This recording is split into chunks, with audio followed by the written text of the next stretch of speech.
When babysitting goes wrong, absolutely wrong, tragically wrong, rambunctiously wrong.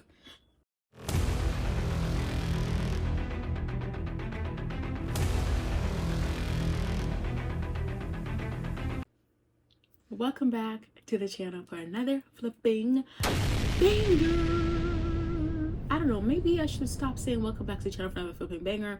Maybe it's a little childish, but I'm on a quest to remain as childish as possible because I know that I'm 53 now, but I intend to remain 15 at heart. I know that somebody in my life has been begging, literally begging me for years, crying, commenting on every video. Okay, I'm lying. She has not been commenting on every video, but she has been commenting on videos asking me to do some crime content because she misses it. And I guess that's the only person that really is my biggest supporter and likes watching my content, even if it's not great. So this video is for her. Not only is it for her, but it is a topic that I feel extremely passionate about. So we are going to talk about it. And as we talk about it, I'm going to zoom out a little bit because I'm kind of in your face. You know? And you probably do not want me that close. Okay, sassy. My dog. That's my dog. That's my dog. Yeah. You probably don't want me that close to your face. So I'm gonna back up a little, and give you what you probably need. I actually went and I got some fruit because I tend to get hungry. So we're gonna get into this video. So, okay. I don't even know how to start this video. Actually, I'm gonna connect my computer to my monitor so that I can actually just look at my notes that way rather than looking at my phone. As you can see by the title, we're talking about a grandmother. A grandmother. When babysitting goes wrong, absolutely wrong, tragically wrong, rambunctiously wrong. As you can see, I'm probably using that word very wrong. This is the case of Tracey Nix. So, this case involves a grandmother, 2 grandchildren, and some really questionable babysitting skills, okay, in a Florida courtroom. Tracey Nix, a woman who was a teacher for very many years, she may have loved her children, but she should not have been left in charge of them. This is not your average true crime story, but it's got it all. Manslaughter charges, hot cars, and legal drama that would make Judge Judy raise an eyebrow. At least it's making me raise an eyebrow. Truly, it's making me raise an eyebrow. And I don't know if it's because I'm a bit dramatic. Like, I'm pretty not dramatic, like in real life. But I do enjoy a good story. Probably because I have been indoctrinated into the life of drama and tea, okay? I love a good story, okay? Now, okay, I'm gonna get really serious.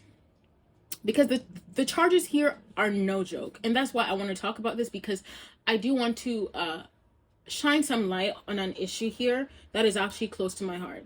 So Tracey Nix is 67 and she was charged with aggravated manslaughter of a child after her 7-month-old granddaughter, Uriel, tragically died in November 2022. Under Florida statutes, aggravated manslaughter applies when a child is caused by culpable negligence, which are just fancy legal words for you messed up in a way that led to a tragedy.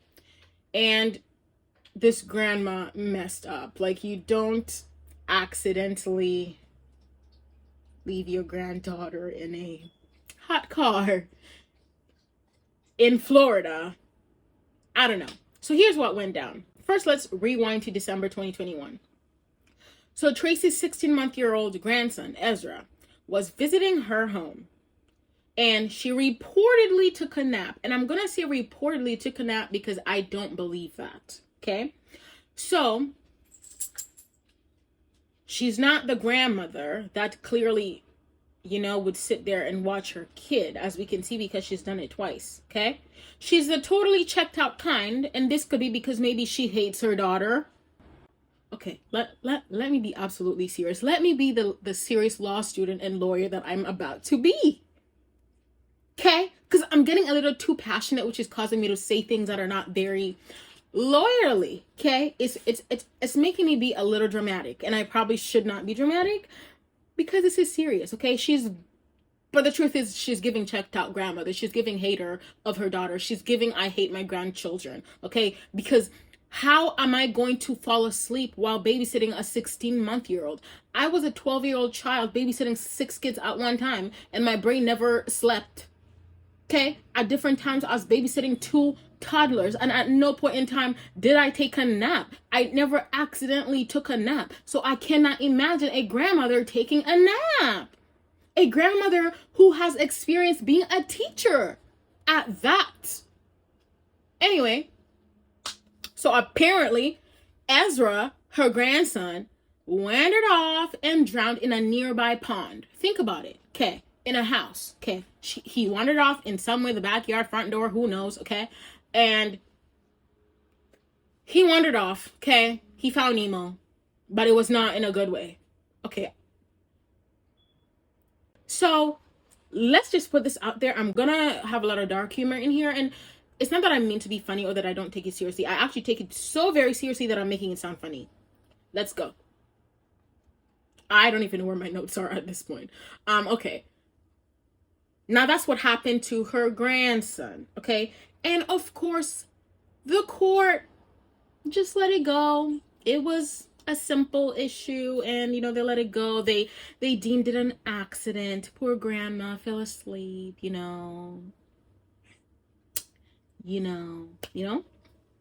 Now, fun fact, or rather horrifying fact, according to Florida law, leaving a child unattended in a car for more than 15 minutes is actually a criminal offense. So if you're from Florida and you're watching this video, I've just given you a little tidbit right there. Now, fast forward to November. Tracy's 7-month-old granddaughter, Uriel, is in her care.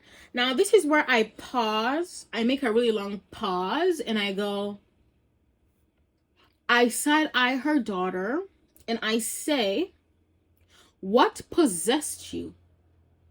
What possessed you? Less than a year later, your mother, your child died in your mother's care last year. In December. And this year in November, you are taking your other child to her. What would possess you to do that? It's giving killer grandma. Okay. That's the first thing that I'm going to highlight here. And this is the part of the video where I'm going to give a lesson. I'm 53 years old, okay? Whether you believe that or not, okay? I'm 53, so you better listen to me. I don't care how much your mother says she loves you. If your mother gives you any signs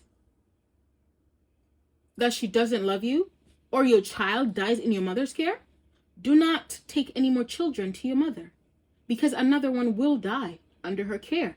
If she could fall asleep last year, she can fall asleep again. Your mother would have to prove to you that she is capable, and that would take many years. You don't just take another child. Not only that, not every parent is created equal. Not every parent is created equal. You cannot take your children to your family members. Not every family member is created equal. If you take your kid to a family member and every single time, for some reason, that child ends up sick, every time, for some reason that you go there, honestly, my eyes hurt, even just like looking at my whatever. Every single time your child ends up sick, every single time that you take your child to your family member, whether it's your sister, whether it's your cousin, whoever it is, or a babysitter. Stop doing it. Stop doing it. Stop doing it. Because that is extremely dangerous territory. Your child is your first responsibility, not pleasing somebody else. Because I do understand that some people may be upset that you don't want to leave your children with them. Please do not leave your children with anybody. Please don't. I'm begging of you. Not only that, anybody that does not love you does not love your children. If you have a strained relationship with anyone, do not leave your children with them. I don't care who it is. If you have a strained relationship with your sister, what exactly would possess you to keep leaving your child with said sister? It doesn't matter what it looks like. Sassy, leave me alone. Come on. Leave me alone, Sassy. I don't... Anyways, okay? What is going to possess you to keep taking your child to that sister's home or to that mother's home? If you have a strained relationship with your mother and your mother does not treat you well, why do you think your mother is going to treat your child well? She's not. Please, you have to use wisdom with these sorts of things. Seriously. Anyways, moving on. So while Uriel is in her grandmother's care, grandma leaves her in a car in hot weather, leaves her in a car and goes inside the house and decides to play the piano or finishes up a piano lesson, and leaves this kid in the car for over 3 hours. And as I told you earlier, this child did end up dying, unfortunately. So this parent did end up losing a second child.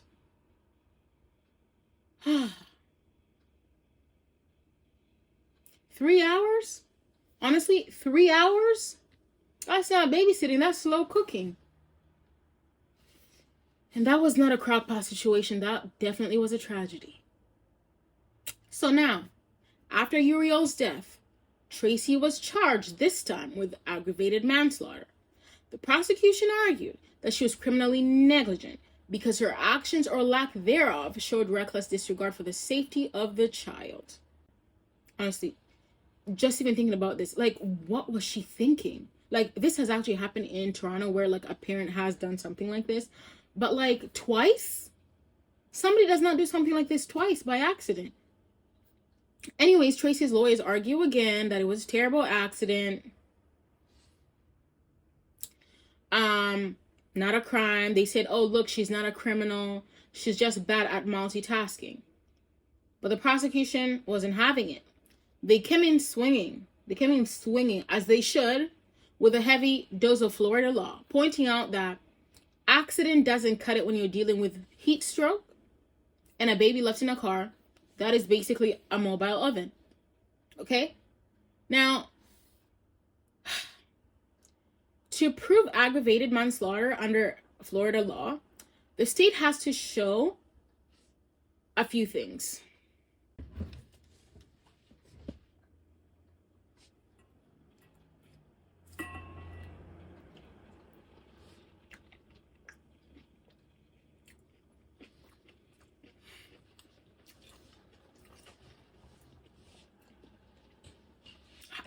So they have to show the victim was a child. So under the age of 18, the defendant has to have a legal duty to protect the child, which she did. She has to have culpable negligence, okay? Either the failure to act must amount to culpable negligence, and it can't just be the failure to act. Also, it could be your actions, okay? So what does culpable negligence mean? It can be behavior that is more than ordinary negligence. It means that the defendant acted with gross recklessness, showing a disregard for human life. That is what recklessness is, okay? You have to show disregard. Or a lack of care that any reasonable person, okay? So, in law, a lot of the time the standard is reasonability.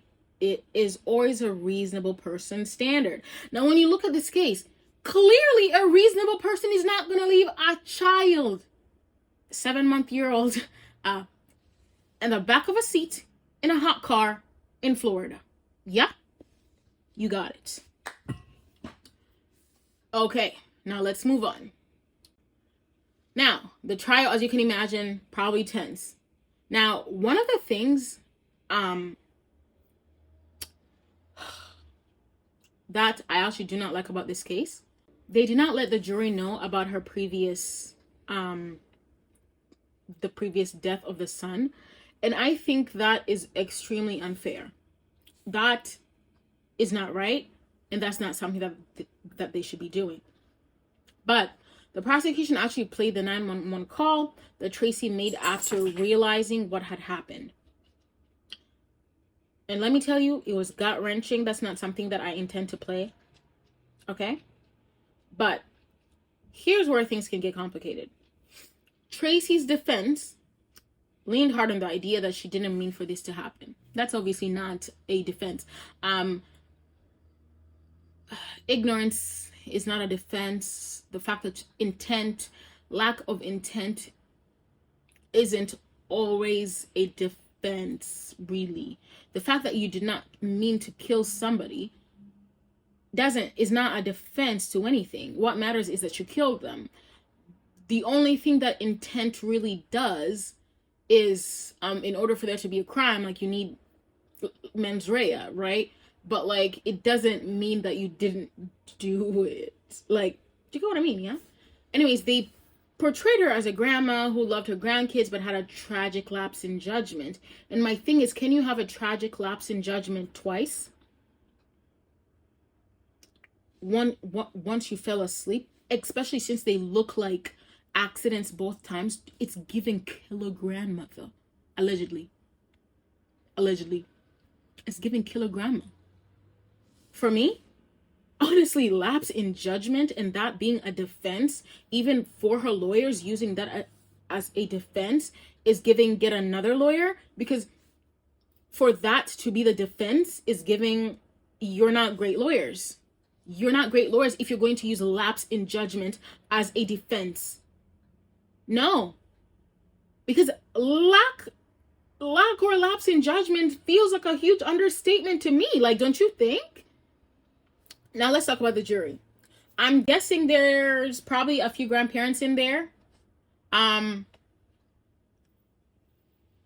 And I hope that the grandparents in this jury can be like, oh, okay, I misplace my reading glasses all the time. Like, I misplace my reading glasses, but I don't accidentally misplace a whole child, you know? I don't accidentally misplace a child twice in under a year. It's giving I hate my daughter. It's giving I hate my daughter and I want to take everything from her. I want my daughter to lose everything she loves. It's giving that. Anyway, at the end of the day, the jury, this is where the law comes in, right? Has to focus on the law, not emotion. As much as I've tried to be funny here, emotion doesn't matter. What I said about her being a killer grandmother and the fact that I think she actually hates her daughter, and this seems to actually have intent to me, you know, like those nurses that actually become nurses to kill people in hospitals. She seems like that type. She actually seems like that type. Especially being a teacher. Think about it. A teacher knows how to deal with kids. Think about it. Guys, think about it. A teacher knows exactly how to deal with kids. They have dealt with kids for a long time. They've dealt with kids. They know. So for me, it's like, I've never misplaced a whole child. And she's a mother herself. So it's like, how come she did not do this with her own kids? You know? Ultimately, it's about the law. You know?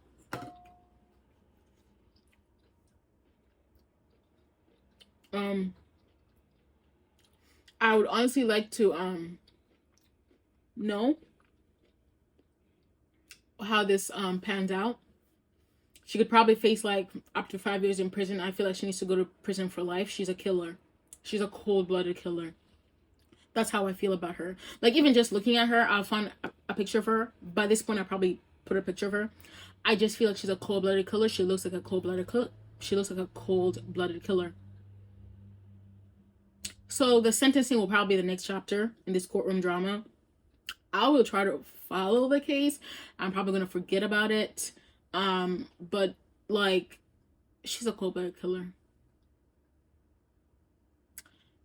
Anyways, as we have learned here, babysitting is not for everyone. And maybe, just maybe, you gotta rethink leaving grandmothers in charge, okay? Not every grandmother is made equal. Some grandmothers genuinely love being a grandmother. Some grandmothers are capable of having animosity with their children. But because they have hearts and they're good people, they can have animosity with their children and actually be capable of being grandmothers, great grandmothers, okay? While others, somebody's heart is such an important aspect, okay? Some people, see, this is what I believe. I believe that who somebody is when you're not on good terms with them is who they are, okay? That's genuinely what I believe. How you treat me when I'm not on good terms with you is who you are. Because it's very easy for us to be kind to people that we're on good terms with. It's very kind for you to keep their secrets, for you to be kind, for you to be nice. But somebody that's kind to their enemy, that's the type of person you want to be. Somebody that's kind to a daughter they don't necessarily like or they're not necessarily on good terms with. Somebody that's kind to their daughter's children, their cousin's children. This situation is all the way really sad for me. Like, this case is just so, like, heartbreaking to me. Like, it's just a reminder of how easily things can go horribly wrong and how you cannot be negligent with people's kids. You cannot be negligent, period. Even if it's with your own children. Like, don't leave children in unsafe spaces. Like, don't leave children under the age of 13 at home by themselves. I genuinely believe that. I don't care that you don't have a babysitter. If the child is under 13 years old, do not leave them at home alone. And if you are leaving them at home alone, be careful. What is that child's temperament? Okay, and how long are you leaving them at home for? Okay, so like, if you have like a 10-year-old, yeah, and you're going to the grocery store for like 1 hour, no, but there's people that would leave a 10-year-old at home for days. Those are the types of people that I'm talking about. That could be dangerous, because this kid could try to get up and grab cereal and end up falling and dying. There is this mother a couple of years ago that took a trip and left their 2-year-old child at home. The child died. Not everybody is made to be a mother. This is why I believe in my heart, just because you have a uterus does not mean you should use it. Okay? The bar to become a mother is not just having the parts to be one. It is having the financial, mental, spiritual, emotional capability to be a mother. Because all it takes to be a mother is not just pushing out a kid. It takes a lot to be a mother. It takes empathy, compassion. It takes so much that so many people do not have, you know? You also don't want to be a reckless, negligent individual having a child. No. You know, this actually for me raises a lot of big questions, about accountability and the justice system. The fact that they did not even investigate or they just let her go. Anyways, at the end of the day, like, what do you guys think? Like, is Tracey Nix a criminal? Is she just a grandma who fell asleep and just accidentally left her child in the car? Or did she just make a devastating mistake? Or let me know what you think in the comments. Like, what do you guys think, you know? Because for now, that's all I have for today. In the yeah. Anyway, if you enjoyed this video, or if you're rethinking your babysitting arrangements or your familial arrangements, or family members that don't like you, that you leave your kids with, hit that like button, subscribe, and stay tuned for more cases with law, where law and cases collide. Maybe. And remember, the law might not always make sense, but it's always entertaining. Until next time, stay safe and keep it legal. Bye.